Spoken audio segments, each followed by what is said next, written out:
Hey everybody, it's Christine Ernst, the Fat Ass Cancer Bitch, coming to you from the Cozy Writing Cottage on Saturday, January 25th. I'm wearing this beautiful fake faux fur Russian hat because it's so fucking cold in the Cozy Writing Cottage. It's now 47 degrees, but I've been out here since early this morning, and I got my heater blasting, but my hat keeps the heat in. Apparently, you lose 80% of your body heat through your head. This is great. I don't know if it's chic, but my head is warm. On Thursday night, this past week, I pretended to participate in the required parent Zoom class for driver's ed so Julia can get her license in July. All parents have to do this. 2 hours of Steve and Matt, bro, yo, bro, reading aloud DMV PowerPoint slides and laughing at each other's dumb stories of their own vehicular near misses and their misspent youths. I answered several work emails during the Zoom. I played the Semantle. I flossed my teeth, camera off. I trimmed my nails, ditto. I tidied my desk. Somehow sitting in this sad Zoom run by these two jokers who, somewhat unbelievably, are allowed to teach our children how to drive automobiles on public thoroughfares, is a fine metaphor for the shit show inaugurated on Monday. White, underqualified ex-military carheads waxing nostalgic about their Dukes of Hazzard glory days, using a lot of acronyms and talking reverently about law enforcement and proper documentation, while we, parents who have placed our most beloved beloveds in their care, watch and listen in growing horrified disbelief and patiently wait for it all to be over. Steve and Matt's combined ineptitude, amplified by their entitled and frankly gleeful cluelessness, was almost quaint if it weren't so disturbing. Maybe they should run for office too. So maybe you, like me, checked out this week, curtailed your socials this week, avoided the news almost completely this week. Got a glimpse of Melania's hat, inadvertently glanced at shocking headlines. I know I can't escape it completely and probably shouldn't, but I read a lot of helpful stuff. About rage baiting, for instance, how easily my buttons are pushed, how quickly I am stoked into incoherent rage.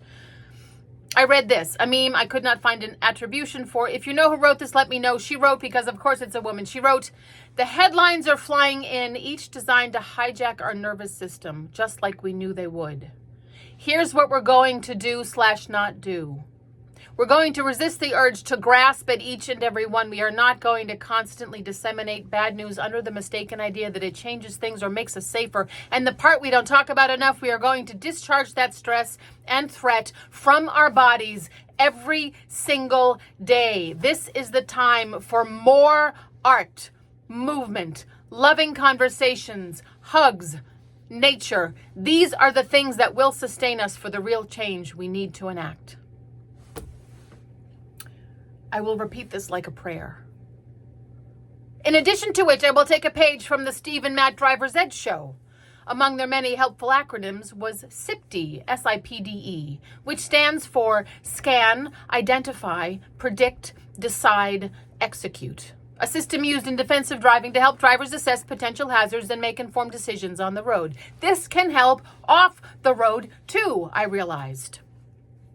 Let's do it together. SIPDE, S-I-P-D-E. S is for scan. Continuously look around to gather information about your surroundings on the highway or at home. I is for identify.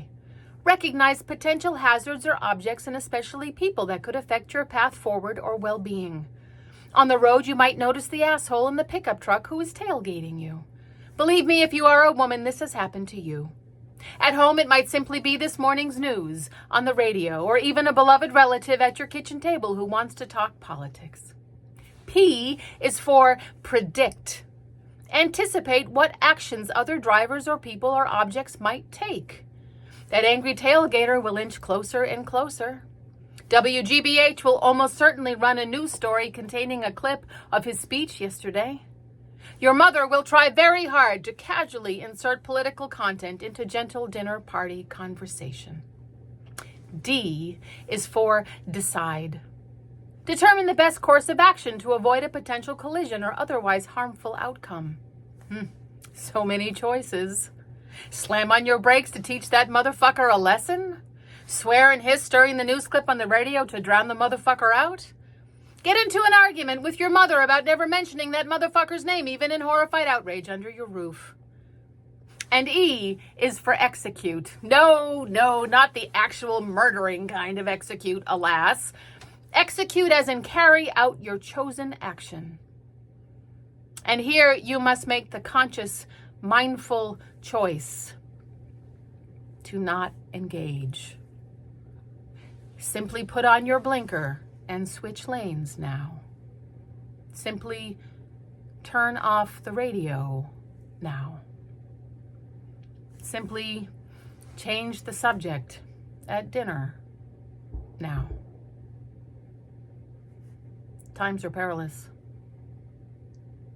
SIPDE, scan, identify, predict, decide, execute. Try AMLIN, art, movement, loving conversations, hugs, nature. Your well-being is critical to our survival.